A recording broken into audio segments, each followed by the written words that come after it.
ത്രിയേക ദൈവനാമം മഹത്വപ്പെടുമാറാകട്ടെ. ധ്യാന ചിന്തയ്ക്കായിട്ട് വിശുദ്ധ മത്തായി ശ്ലീഹ എഴുതിയ സുവിശേഷം 8-ാം അധ്യായം 23 മുതലുള്ള വാക്യങ്ങൾ. ഞാൻ നിങ്ങളെ ഗലീല കടലിലേക്ക് കൊണ്ടുപോവുകയാണ്. അതിൻ്റെ ഒരു പിക്ചർ നിങ്ങളുടെ മനസ്സിൽ വരണം. എപ്പോഴും യാദൃച്ഛികമായി ചില നേരങ്ങളിൽ അവിടെ കൊടുങ്കാറ്റ് വീശാറുള്ളതാണ് ഈ ഗലീല കടൽ എന്ന് പറയുന്നത്. ഇപ്പോൾ ഈ സമയത്ത് ശിഷ്യന്മാരും കർത്താവും പടകിൽ യാത്ര ചെയ്യുകയാണ്. കർത്താവാകട്ടെ ശാന്തമായി പടകലിൻ്റെ അടിത്തട്ടിൽ ഉറങ്ങുന്നു. പെട്ടെന്ന് അവിടെ സാധാരണ സംഭവിക്കുന്നത് പോലെ തന്നെ വലിയ കൊടുങ്കാറ്റുണ്ടാവുകയുണ്ടായി. ഭയചകിതരായ ശിഷ്യന്മാർ എന്ത് ചെയ്യണമെന്ന് അറിയാതെ പരിഭ്രാന്തരായിട്ട് ഓടി കർത്താവിൻ്റെ അടുക്കൽ ചെല്ലുകയാണ്. ഉണർന്നെഴുന്നേറ്റ കർത്താവ് ആദ്യം അവരുടെ അല്പവിശ്വാസത്തിനെ ശാസിച്ചിട്ട് കാറ്റിനോടും കടലിനോടും ശാന്തമാകുവാൻ കൽപ്പിക്കുന്നു.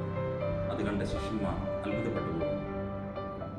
കാറ്റിനെയും കടലിനെയും വരെ ശാസിക്കുവാനും ശാന്തതയിലേക്ക് കൊണ്ടുവരുവാനുമുള്ള അവൻ്റെ അധികാരത്തിനെ ഓർത്തിട്ട് അവർ അത്ഭുതപ്പെടും.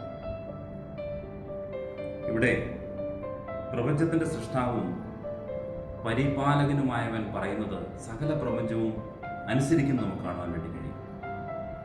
എന്നാൽ ഈ സൃഷ്ടികളിൽ ഒരു വർഗം മാത്രമേ ഉള്ളൂ ദൈവത്തിനെ അനുസരിക്കാത്തതും ദൈവത്തിനെ വേണ്ടുന്നവണ്ണം വിശ്വസിക്കാത്തതും. അത് മനുഷ്യർ തന്നെയാണ്. ബാക്കിയുള്ള സകല പ്രകൃതിയും ദൈവത്തിനെ അനുസരിക്കുന്നുണ്ട്, ദൈവത്തിൽ വിശ്വാസവുമുണ്ട്. ഈ വിശ്വാസക്കുറവിൻ്റെ ഫലമായിട്ട് ചില അശാന്തതകളും ചില പ്രകൃതിക്ഷോഭങ്ങളും ചില പ്രയാസങ്ങളുമൊക്കെ നമ്മുടെ ജീവിതത്തിലും കടന്നു വരാറുണ്ട്. എന്നാൽ അമരത്ത് കർത്താവുണ്ട് എന്നുള്ളൊരു പൂർണ്ണമായ വിശ്വാസമുണ്ടെന്നുണ്ടെങ്കിൽ ഏത് പ്രതിസന്ധിയും നമുക്ക് മറികടക്കുവാൻ വേണ്ടി കഴിയും.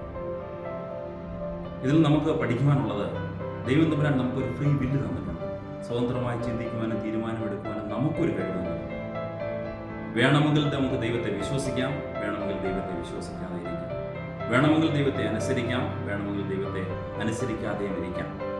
പക്ഷേ ചെയ്യുന്നതിൽ വിശ്വാസമില്ലായ്മയും അനുസരണമില്ലായ്മയും കടന്നു വരുമ്പോൾ പ്രയാസങ്ങളും ദുഃഖങ്ങളും ഒക്കെ നമ്മുടെ ജീവിതത്തിൽ കടന്നു വരും എന്നുള്ള കാര്യമാണ്. ഇതിൻ്റെ ഒപ്പം ഞാൻ സകല പ്രകൃതിയും ദൈവത്തെ അനുസരിക്കുന്നുവെന്നും എന്നാൽ മനുഷ്യർ മാത്രം വിശ്വാസമില്ലായ്മയിലൂടെയും അനുസരണക്കേടിലൂടെയും നടക്കുന്നു എന്നുള്ളതിൻ്റെ ഉദാഹരണം പറഞ്ഞുകൊണ്ട് നിർത്തട്ടെ. യോനാ പ്രവാചകന്റെ ജീവചരിത്രം ഇതിലേക്ക് നമുക്ക് കൂട്ടിച്ചേർക്കാം. യോനാ പ്രവാചകനോട് പറഞ്ഞത് നിനവയിലേക്ക് പോകുവാനാണ്. എന്നാൽ അനുസരണക്കേടുകാരനായ അവൻ തർശീസിലേക്ക് പോകുവാൻ വേണ്ടി തീരുമാനിക്കുന്നു. തർശീസിലേക്കുള്ള കപ്പലിലേക്ക് അവൻ കയറിയപ്പോൾ ദൈവത്തിനുണ്ടായ കോപം മൂലമോ അതുകൂടാതെ തന്നെ ദൈവം കൽപ്പിച്ചാക്കിയ പ്രകൃതി മൂലമോ അവന് പ്രയാസങ്ങളുണ്ടാകും. എന്നാൽ അവൻ കാണിച്ച അനുസരണക്കേടിനാൽ നഷ്ടങ്ങളുണ്ടായത് അതേ കപ്പൽ യാത്രയിൽ യാത്ര ചെയ്ത ധാരാളം കച്ചവടക്കാർക്കാണ്. അവരുടെ സകല ചരക്കുകളും വെള്ളത്തിലേക്ക് എടുത്തിടേണ്ടുന്ന അവസ്ഥയുണ്ടായി. അവരൊരു പക്ഷേ ഒരു നേരത്തെ ഉപജീവന മാർഗത്തിന് വേണ്ടി ആ കപ്പലിൽ യാത്ര ചെയ്തവരായിരിക്കാം. പക്ഷേ യോനാ പ്രവാചകന്റെ അനുസരണക്കേട് മൂലം അവരുടെ സകല ഉപജീവന മാർഗവും നഷ്ടപ്പെടുകയുണ്ടായി. അവൻ ദൈവത്തിനോട് അനുസരണക്കേട് കാണിച്ചെങ്കിൽ ദൈവം പറഞ്ഞത് സകലതും വിശ്വസിക്കുകയും അനുസരിക്കുകയും ചെയ്ത പ്രകൃതിയെ നമുക്കവിടെ കാണാൻ വേണ്ടി കഴിയും. ദൈവം പ്രകൃതിയോട് ശോഭിക്കുവാൻ പറഞ്ഞു, പ്രകൃതി ശോഭിച്ചു. യോനാ പ്രവാചകനെ കടലിലേക്ക് എടുത്തിടുന്നു. ദൈവം ഒരു മത്സ്യത്തിനോട് കൽപ്പിക്കുന്നു, നീ പോയി അവനെ വിഴുങ്ങുവാൻ. മത്സ്യം അവനെ വിഴുങ്ങുന്നു. അതേ മത്സ്യത്തിനോട് ദൈവം കൽപ്പിക്കുന്നു അവനെ ഛർദ്ദിക്കുവാൻ. നിനവയിലെ തീരങ്ങളിൽ അവനെ ഛർദ്ദിക്കുന്നു. അവിടെ നിനവയെ നോക്കിക്കൊണ്ടിരുന്ന അവന് തണലിന് വേണ്ടിയിട്ട് ദൈവം ഒരു ആവണക്കിനോട് കൽപ്പിക്കുന്നു വളരുവാൻ. ആവണക്ക് വളരുന്നു. ശേഷം ഒരു പുഴുവിനോട് കൽപ്പിക്കുന്നു അതിനെ തുരന്നു കളയുവാൻ. പുഴു അതിനെ തുരന്നു കളയുന്നു. ഒന്നാലോചിച്ച് നോക്കിക്കേ, സകല പ്രപഞ്ചവും ദൈവത്തിനെ വിശ്വസിക്കുകയും അനുസരിക്കുകയും ചെയ്യുന്നു.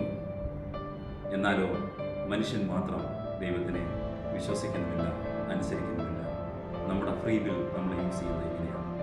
ദൈവത്തിനോട് വിശ്വാസം ഉണ്ടാവട്ടെ, ദൈവത്തിനോട് കൂടുതൽ അനുസരണ ഉണ്ടാവട്ടെ. ഈ നോമ്പിൻ്റെ പൂർണ്ണതയിലെത്തുമ്പോൾ നമ്മളുടെ ജീവിതത്തിലെ കൊടുങ്കാറ്റും പ്രയാസങ്ങളും ഒക്കെ മറികടക്കുവാൻ നമ്മുടെ വിശ്വാസവും നമ്മുടെ അനുസരണയിലൂടെ ദൈവം തമ്പുരാൻ കൂടുതൽ അനുഗ്രഹങ്ങൾ എല്ലാവർക്കും തരട്ടെ എന്ന് പ്രാർത്ഥിക്കുകയും ചെയ്യുന്നു. ദൈവം നമ്മളെ ഏവരെയും അനുഗ്രഹിക്കുമാറാകട്ടെ. ആമേൻ.